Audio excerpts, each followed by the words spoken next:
So hi everyone. Hey UGA. I'm Thom Pulliam. I graduated with an advertising degree in 2011 from Grady. It was an awesome experience. I was super involved at the university at the time, both with extracurriculars like Ad Club, where I sat on the board. Also, was very involved in the student-run advertising agency. Um, Also worked in the advertising department at the Red and Black, the student newspaper. And I was also a fraternity member for 4 years and lived on Millage Avenue. So great experience, love UGA and my time spent there. Learned a lot, of course, and really was a great springboard for me. And so obviously today we're talking about how to get started freelancing, building your network and client base. And I started freelancing really early in my career. So I'll first just talk a little bit about my journey and then share some of my learnings about that and go into sort of questions and answers with some questions that have been pre-provided and then also anything that the audience cares about. So just a little bit about me. So after I graduated from UGA, actually, while I was a student, I also had an internship my junior year at McCann Erickson, New York, in strategic planning. And then also prior to graduating, I did the Martin Agency Student Workshop in Richmond, Virginia, and had those wonderful experiences to really help set me up for job opportunities coming out of, at that time, we were coming out of another recession. In 2011. So the job market was better than it is today, I guess, for recent grads, but it wasn't so hot back then either. I was lucky enough after applying to so many places to accept an entry-level position at the Richards Group in Dallas, Texas. They recruited me there, gave me a signing bonus, sort of moved me there. I had my first apartment, all of that jazz. But that opportunity didn't really pan out. And after a few months, me, along with multiple others, were laid off because of client losses. And I started freelancing right away. So within 6 months after graduating with my degree, I was already a freelancer. And for me, that was unexpected. It wasn't something I was looking to do particularly, but it was really necessitated by the need for earning an income, and also that was freelance jobs. When they hire you, they tend to need you right away. It isn't so much an investment in growing the talent. It's more about accomplishing what deliverable needs to be done right now or even yesterday with the urgency of it. So I started freelancing for about 3-4 months remotely. I was living in Dallas and working with an agency in Minneapolis called Zeus Jones, doing social media marketing for some General Mills brands, including Cheerios, and earning a day rate. So I was learning all about what a day rate is, what I should charge, sort of negotiating all of that pretty much on my own back then.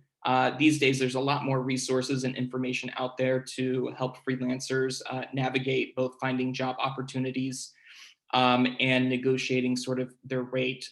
So I'll dive into that further on. But I started freelancing very early in my career. After that experience, I did take a full-time position in Santa Monica, Los Angeles, where I was full-time for about 1.5 years. And then I worked in New York at an agency full-time for almost 1 year. Again, client losses, was laid off, moved to LA for a promotion strategy director at another agency. I was there for about 1 year as well. And now for the past 6-7 years, I've been full-time freelance, which has been great. And I'll dig into that a little bit more. But through my journeys, I have been able to work in agencies really all across the US, which has been fantastic, either in person or offsite remote. Obviously, here's me graduating at the Arches. This picture with the Badger is me at Co-Collective in New York. I guess my third full-time job. And that was just like 3 years out of school. Below that, it's me in Venice Beach, just a little as a stand-in model for a friend's photo shoot. And then on the left was just a few years ago in San Francisco when I had some freelance work up there. And I'm back in Los Angeles these days. So, I really have worked at a ton of places, over 50 creative companies at this point, everything from advertising agencies to brand consultancies to media and tech companies, also production companies, content studios, social media or digital specific agencies, entertainment focused agencies, really across the map. And it's been great. I'm someone who personally loves diversity and variety. So it's really worked out well for me. May not be the case for everybody. Definitely, less security, and you really, get to be outside of your comfort zone the majority of the time. But for me, I really thrive on that and new ideas and learning. So it's been really awesome for me up to this point. Like I mentioned, I have worked in multiple locations, and just sort of a map of that.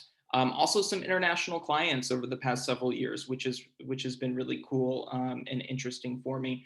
Opportunities, I don't feel like I would not have gotten if I was not in the freelance game. So really being able to seize things that are unique opportunities, right?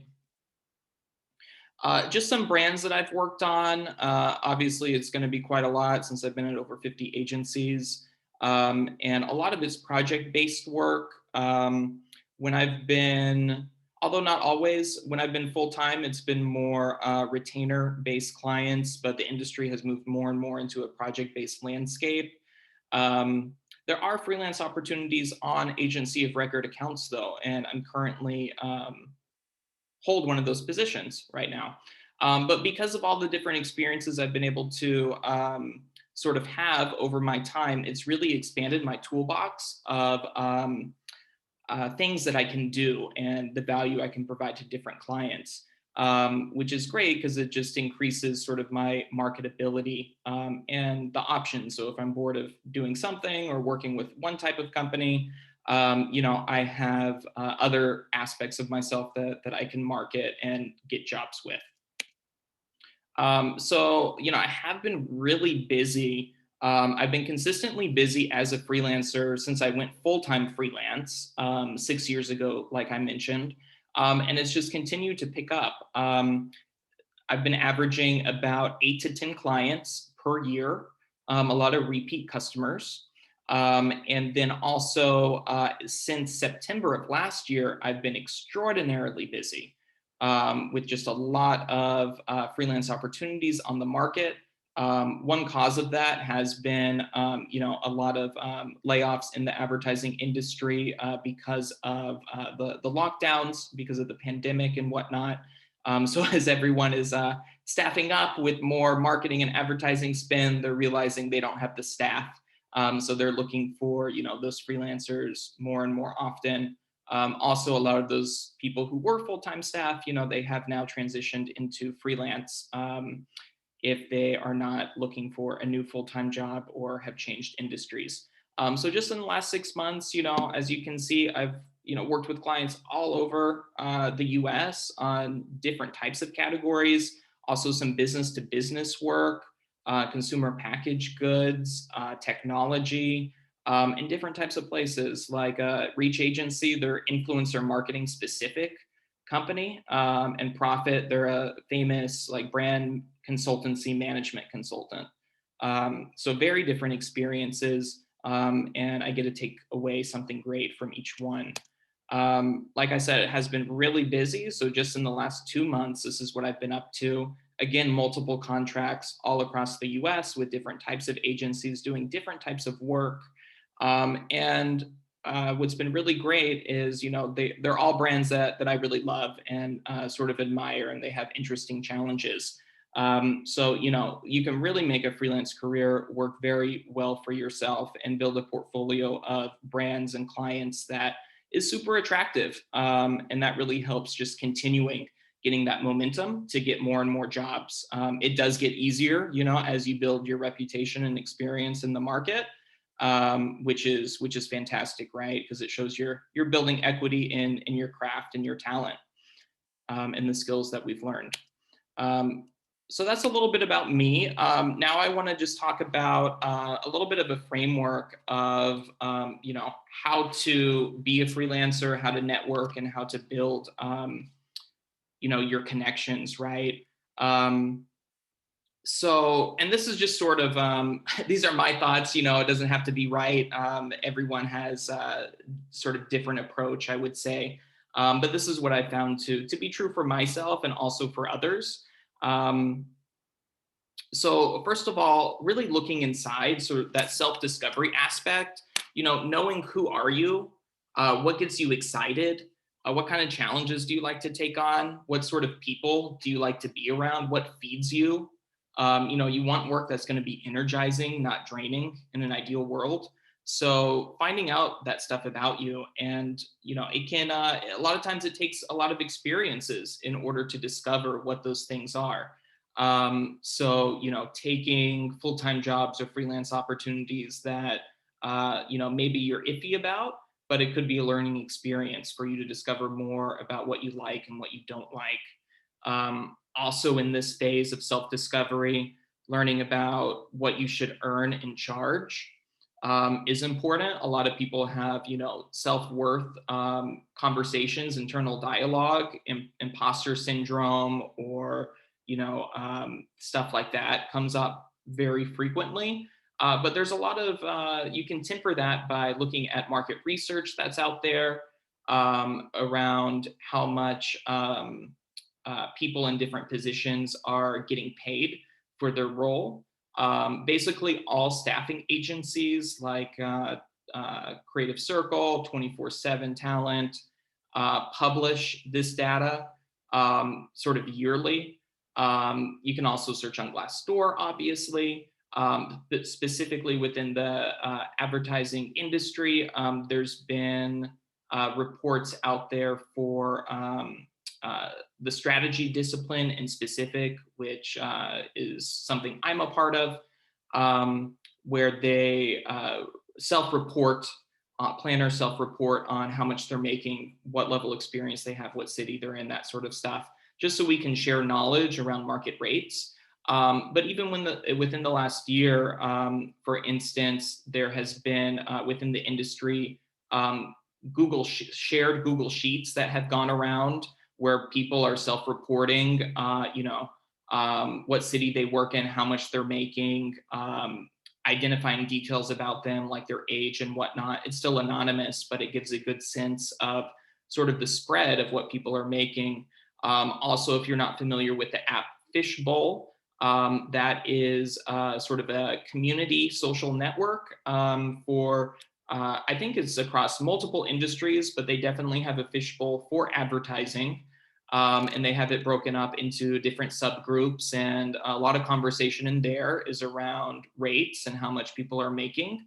So all of those sources are really great sort of touch points to see sort of what the market value is. And you can sort of, use that to inform yourself and also your negotiations for current projects, but also sort of that long-term career planning to see if you're foreseeing like growth opportunity in that, right? That direction that you're going for. So that's all part of the sort of look inside self-discovery aspect. And that's really ongoing. You're always going to learn new stuff about yourself. Um, Doing, self-development work, transformation work, working with a coach, having mentors, just talking with friends, all of that can provide invaluable feedback to really, be able to reflect on who you are and what you want to get out of your work, and what that needs to look like for you. So that's first and foremost. And it's really important for freelancers because unlike being in a full-time position, you're not necessarily going to have that structure and construct around you to sort of guide you in your career development and growth. You're really going to have to be more self-reliant and looking out for yourself first and foremost. So being your own boss, right? And being able to not just do your job, but also sort of manage your career and the business side of things too, right?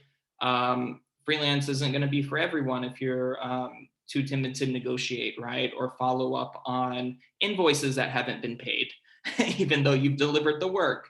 So there's a lot of stuff like that, which comes with being a freelancer that people in full-time positions don't deal with, right?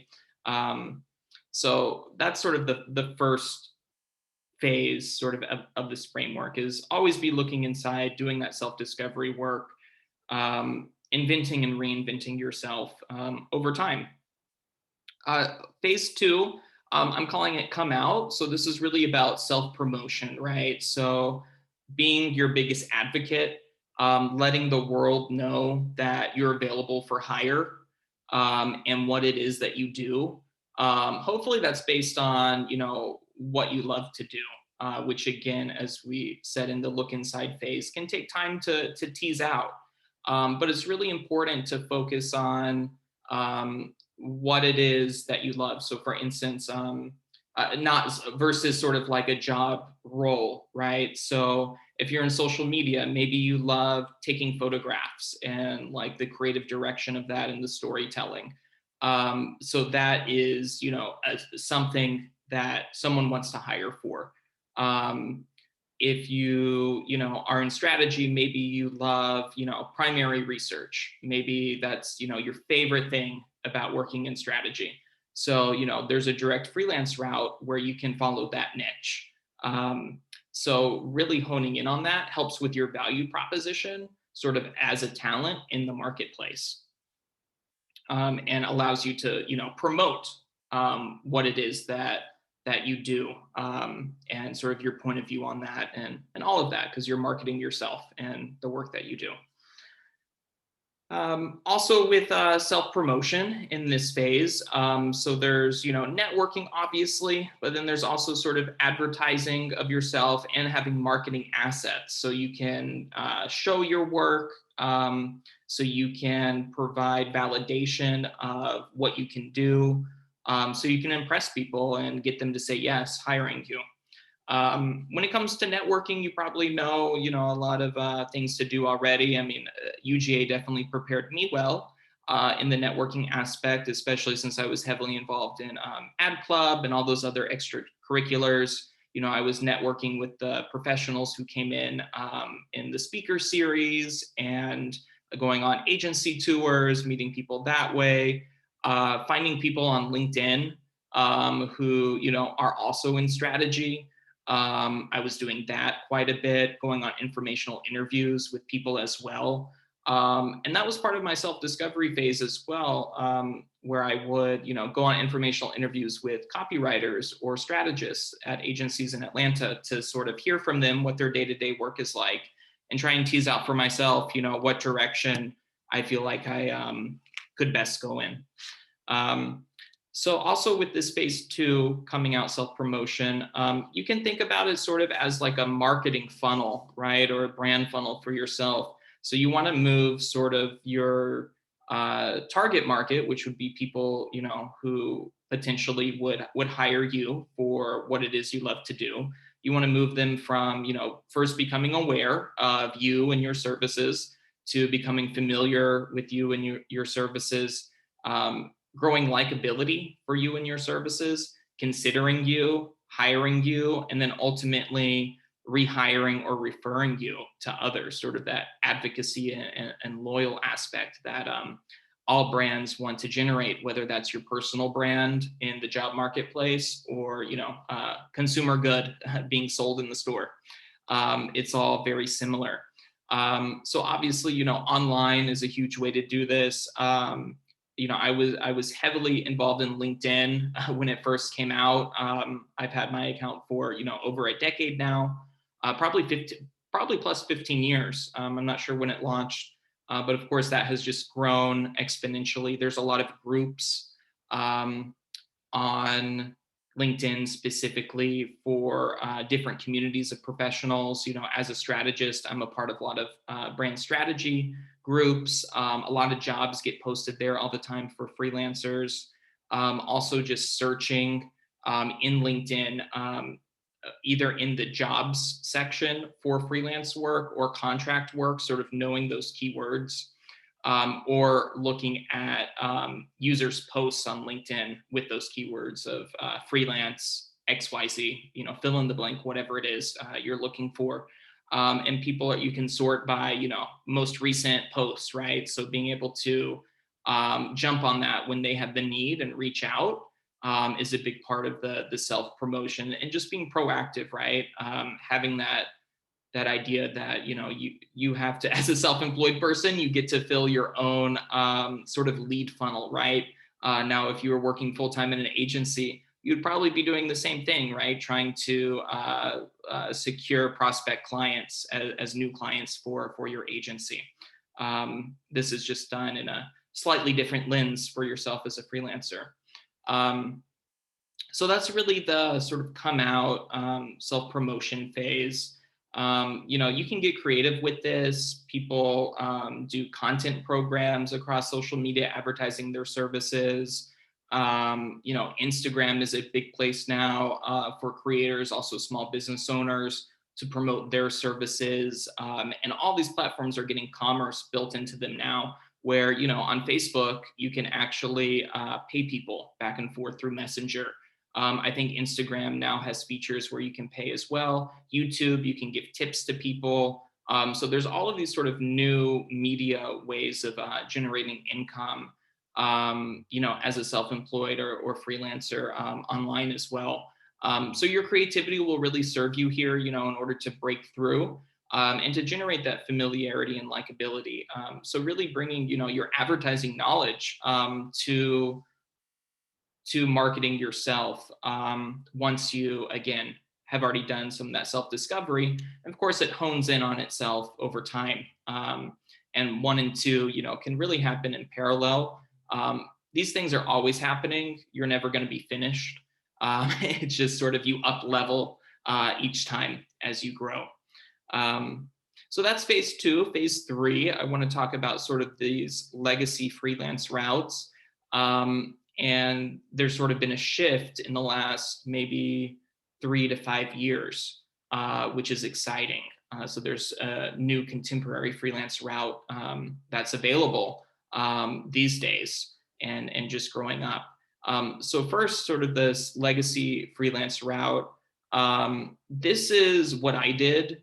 And this is what I sort of learned to do from the people who had come before me. And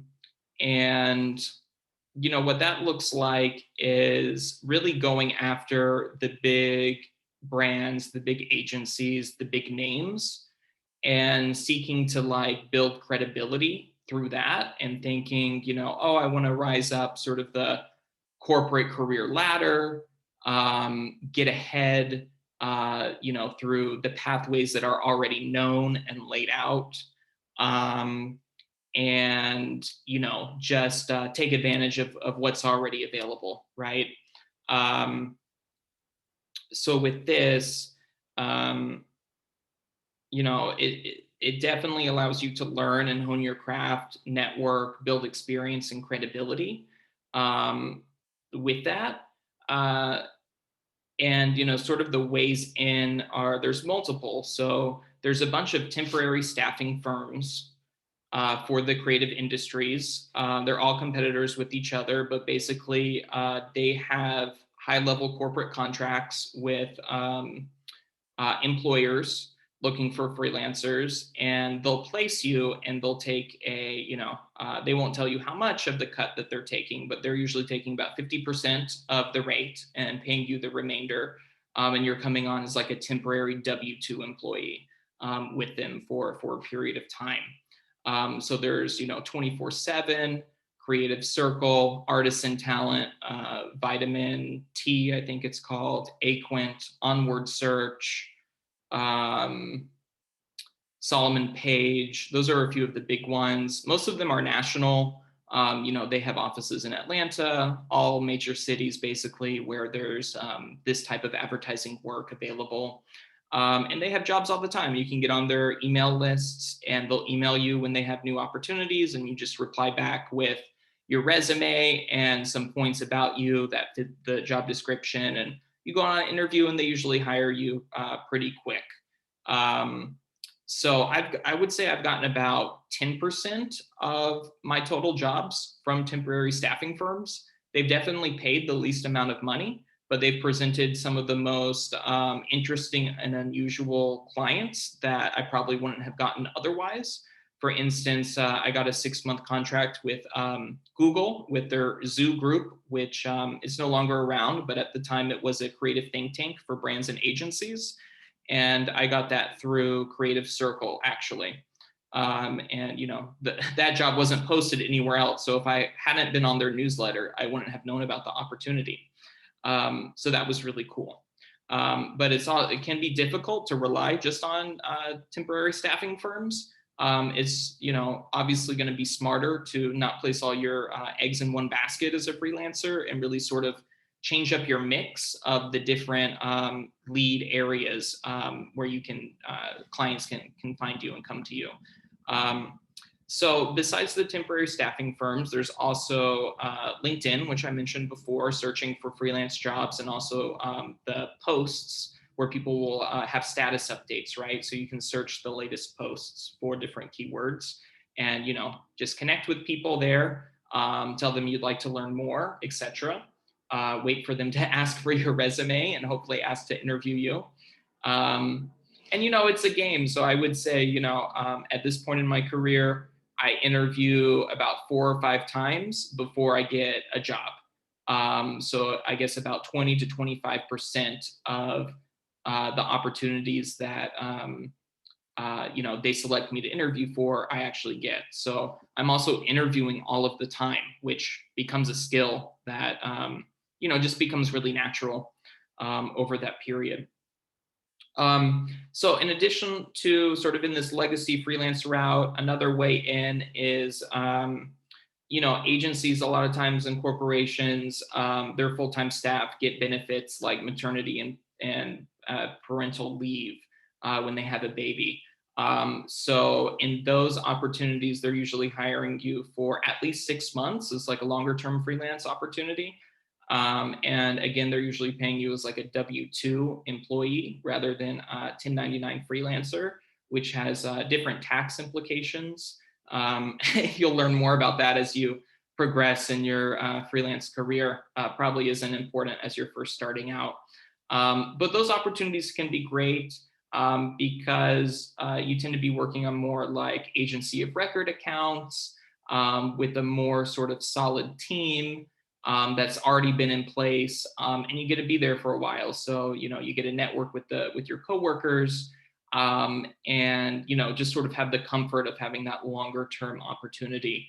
I am currently fulfilling a maternity leave spot at Saatchi and Saatchi, where I'm currently serving as a strategy director on Toyota. And there's also opportunity where that could go full time potentially. Not sure if I want to leave freelance, but that's always great as well when you find those opportunities. And you can decide, there's no harm in going back and forth from freelance to full time, especially in this industry. It happens a lot, and everyone understands who's in the field. So other sort of legacy freelance routes. So obviously, agencies will hire you when they're short on staff. Whether they're doing a pitch or maybe they had layoffs recently, or just whatever sort of their need is. Agencies tend to run as lean as possible, and some tend to be more like management top heavy and not have enough workers who like actually do the work. So that can also be present opportunities for freelance contract work. So you can follow, who has been winning new accounts, or, advertise yourself as someone who specifically wants to work on pitches. There's a lot of ways you can sort of, take advantage of that need state a lot of agencies have and sort of fill that gap. I've worked on multiple pitches as a freelancer. I will say it's a different experience pitching as a freelancer than it is as a full-time employee. A lot of times you don't have the same level of rapport with the colleagues. And also you're less incentivized typically, right? Because you're just, regardless of if the agency wins or not, you're still going to get the same rate that you negotiated. Um, so, it's kind of fun to be in pitch environments, but, may not be for everybody. Again, look inside yourself, what's really going to feed you. And is that also, a lifestyle that's conducive to how you want to live your life. You probably know that pitches can be very involved, many long hours. A lot of times people are arguing with each other or changing things last minute. So it can be quite intense of an experience. I've worked on pitches before for like a media arts lab here in Los Angeles. They're a social impact agency. Also with Cashmere Agency recently, also in LA. They were just named to Ad Age's 2021 A-list agencies for multicultural agencies. So every place is different, right? Different opportunities, but that's also a very common sort of legacy freelance route is sort of the pitch scenario. So now I want to talk about what I'm most excited about now, and I think you might be too as well, the sort of contemporary freelance route. Also, maybe it's like the Gen Z route, right? So this is more taking advantage of new media and new platforms that now exist because of the internet, internet's development over the last couple of years. So there's a bunch of freelancing platforms nowadays. You might have heard of some of these like Upwork, Fiverr, Working Not Working, et cetera, et cetera. There's literally hundreds of freelancing platforms, and they also go by specific niches as well. So for instance, if you're specifically a copywriter, there's specific freelancing platforms for you. If you specifically do UX research, there's a specific freelancing platform for you. So people are, there's actually been a lot of stories in the media lately, like CNBC, for instance, has been profiling, younger workers in who, had a full-time job, maybe a entry-level job or whatnot, but they ditched sort of that traditional career route and jumped to a freelancing platform such as Upwork or Fiverr. And it's really astonishing how much the top people can make. I don't know how much of an outlier these individuals might be or not, but for instance, there was one story of, entry-level PR worker in New York. She was making like something really low, like 35,000 or something a year, which is difficult to live in New York with that and have any well-being and enjoy your life. But she quit that. She started writing press releases for freelance clients on Upwork. I think it was the platform she chose. And she's been making $378,000 a year now, which is just like mind-boggling. That is way more than is available to make freelancing at the large agencies and whatnot. Like, for instance, I've been doing as I followed more the legacy freelance route to date. So it's really astonishing, just sort of the scale that's available through online marketplaces. And, in that example, she really focused on a specific deliverable and what she loves to do, which is writing those press releases. And that's something, that's very high volume that a lot of clients and people want and need. So that, obviously has been very successful for her going freelance in that way. And of course, she's her own boss, gets to set her own hours. She works at a distance from her clients, all of that stuff, all those benefits. So the other route I want to talk about that's more of a contemporary freelance route is content creation. So I mentioned earlier, YouTube pays money now, so you can earn tips through it. Instagram, they recently just rolled out creator features where, like right now, you can make $500 if you're doing live Instagram videos. If you have a creator channel.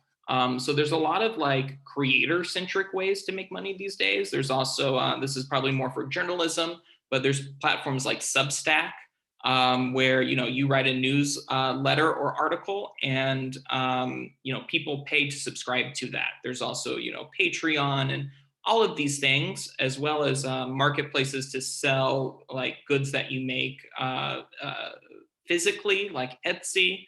Also, platforms are looking at how they can sell intellectual property as well, that you develop. That might be like in a deck that you might create with some interesting research around a topic, right? Like shopping behaviors for millennial moms at the grocery. People will write white papers around that and then sell it for $1,000 or whatever.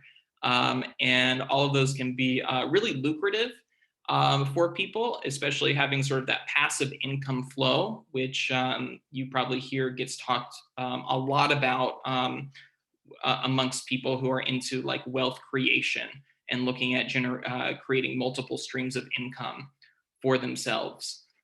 So that's all really exciting. I'm actually at a point in my career where I'm considering pivoting to a freelancing platform because I see that sort of the lifestyle and the money and sort of the opportunity feels a lot bigger and more tangible than what I'm seeing just sort of rising up the ranks within large agencies, which I mean, the pay does get dramatically better, but it's not reaching, 378,000 a year. To make that, you're probably going to have to be like a chief creative officer of, a big agency in New York, right? And that's going to be super stressful, working a lot of hours, a lot of people to manage, whatnot. And how many of those jobs are there out there? Very few. It's very competitive to get that, and tends to be very political to get those roles as well. So there's a lot of freedom available in these contemporary freelance routes, which is exciting. I've actually put together a resource for all freelancers, and I'll provide it to you guys as well. It's a freelance work directory where I have compiled I've scoured the internet for all of the freelance platforms that are out in the market today, where people can earn money. And I've categorized them.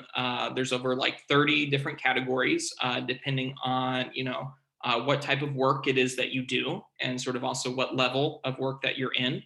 And that's just a resource to be able to start working on some of those freelance platforms.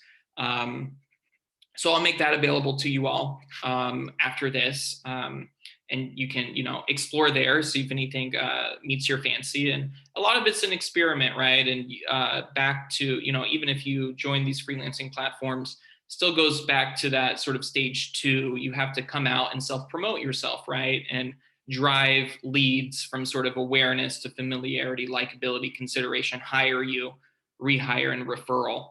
So really getting your pitch down, your story, whether it's while you're interviewing in person, or marketing assets that are just on your marketplace page that's selling you. All of that's very important to differentiate yourself and get the sale or the hire. So that's phase 4, the contemporary freelance routes. And lastly, I want to talk about just the mindset that's really needed to be successful as a freelancer.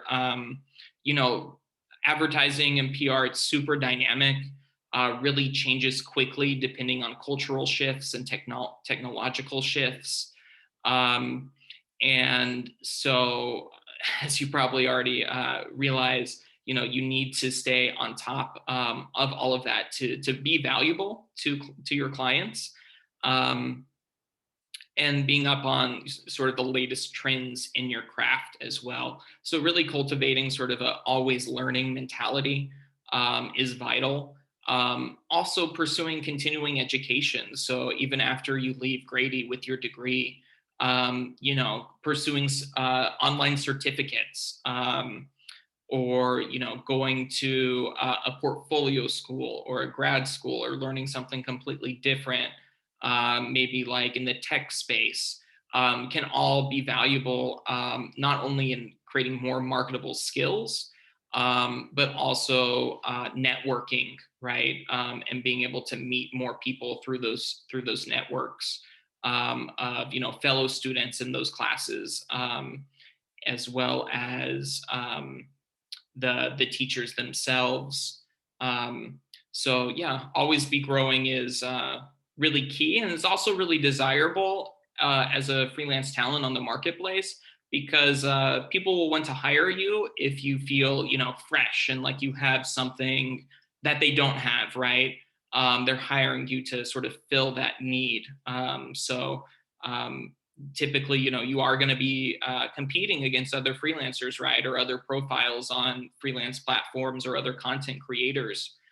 So being able to have that point of difference is important for you. So yeah, that's sort of my presentation. There was some additional questions that were sent beforehand, but I think at this point I'd like to open it up and ask if there are any questions that you have. And if not, I can just respond to the ones that were sent before time. So Lee, do you have any questions about freelancing? No, I do actually had a quick question. Once again, you mentioned about like in the very beginning how it's like invoices. So like you had like I had some troubles with like the invoice, like where I would send it to the client and they wouldn't pay me until like later. So like, do you recommend like just having them pay, like give them an invoice and have them pay upfront before you like do like a monthly like social media like content creation for them? Yeah, great question. So it's going to be different each time with different clients, right? And it's really listening, getting your boundaries clear on that is going to be important.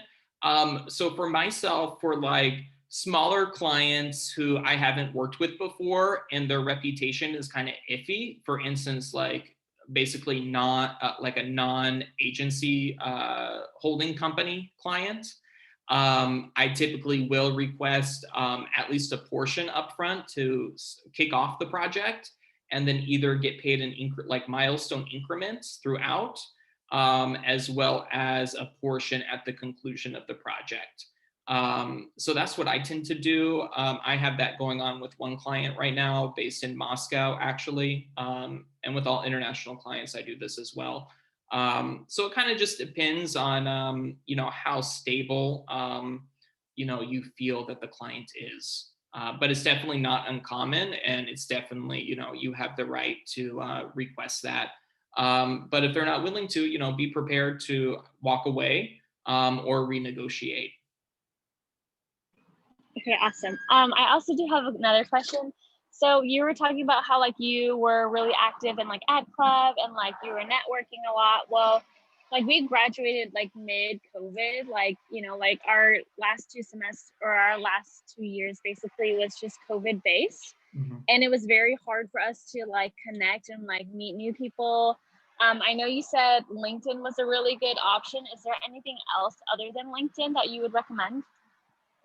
Yeah, so Fishbowl is also good. It's a mobile app. You might have to have a agency email address to access it, though. I don't know if there's if students can access it. You might be able to with your college email address. I'm not sure what the limitations are on the sign up. There's also dedicated Facebook groups too. So like specifically for social media marketing and freelancers in that space. So looking in those groups. But LinkedIn is great because you can sort of validate the credentials of the professionals who are looking for the freelance help. And there tends to be more high quality opportunities there. For instance, like just in strategy in my field, there tends to be a lot, very few like entry level and junior level positions. And just recently, senior strategy freelancer posted a Google sheet requesting, people looking for sort of junior level freelance contract strategy roles to list their name, so that they're on the list when they're needed. So it's also not uncommon for, a lot of freelancers, as they get more experience, they want to shift into becoming like small business owners, where they either, where they sort of have a team around them, right? Or maybe it's even like a mini agency. And so in this particular case, the senior freelancer was needed to bring on some junior freelance talent, and was just soliciting right open on LinkedIn for that. So yeah, LinkedIn has definitely grown even more in the last several years with those opportunities. Okay, thank you so much. Yeah. Let's see. Some of the questions that were sent ahead. Someone asked, "What is your schedule like as a freelancer?"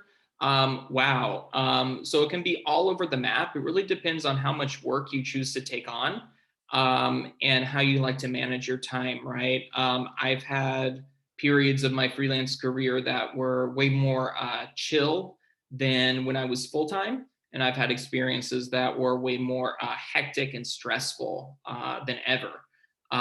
So it really sort of ebbs and flows.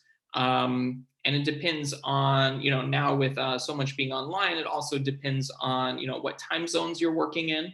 Currently, I'm in LA and I'm working with an LA client, also a New York client, and a client in Moscow.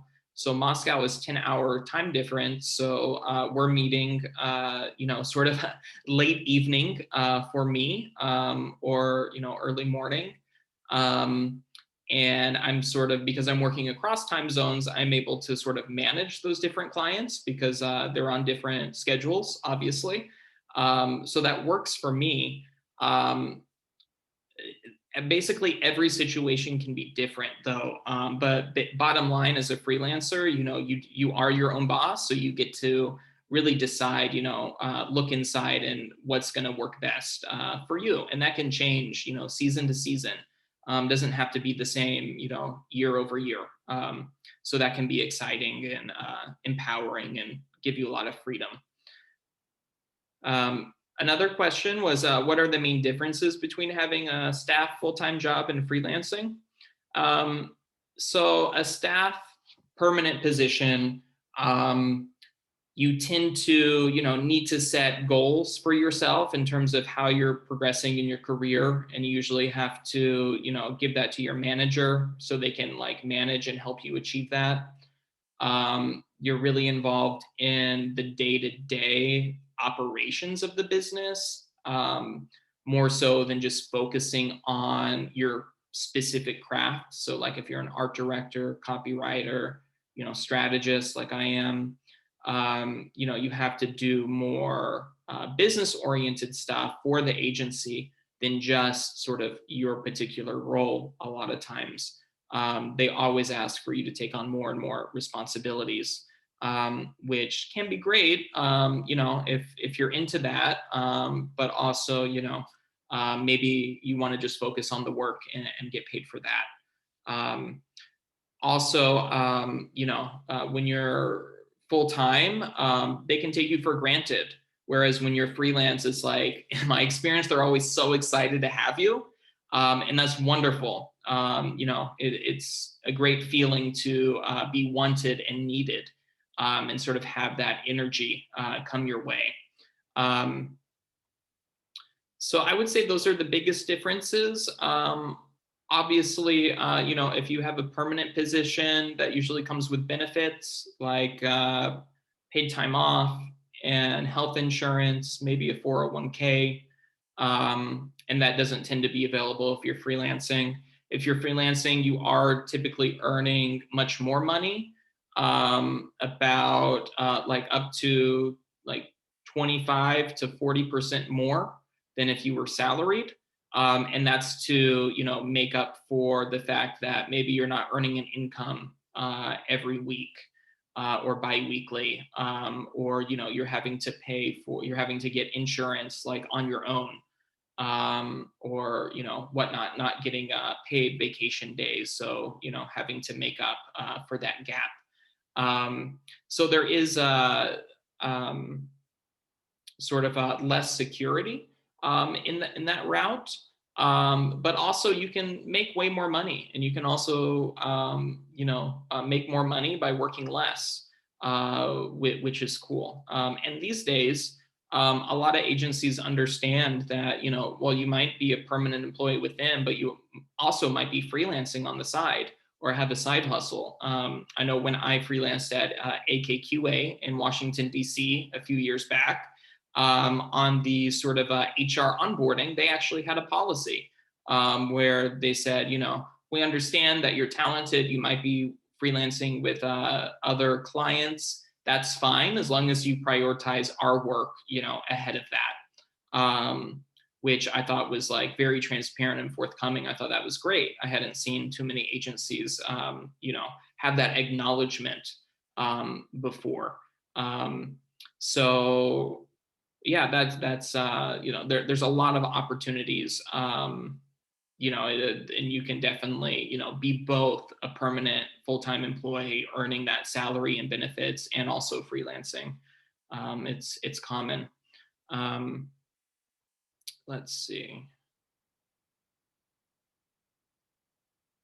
I was also asked, what is the number one piece of advice you would give to students beginning to freelance? I would say don't be tied to being a freelancer right off the gate. I mean, in my journey, I definitely needed, all those internships and even sort of the full-time experiences that I had in order to really decipher, what sort of environment and agency culture do I enjoy, what work and what sort of clients do I like to work on, and sort of what do I want to do with my career. I didn't know that starting out. My first freelance work after school was really driven by necessity after, being laid off. And so, not being early on in your career, like not being tied to the freelance route, I think is important. Realize, you still have a lot to learn in terms of, the practicality of doing advertising and PR work and dealing with clients and that sort of stuff. And having the support and infrastructure of sort of the permanent or full-time position, again, whether that's an intern or, junior position, can just be very invaluable for you. It also a lot of times gives you exposure to bigger clients, which can build your credibility, to help market yourself as like a higher caliber freelancer, if and when you do make the jump.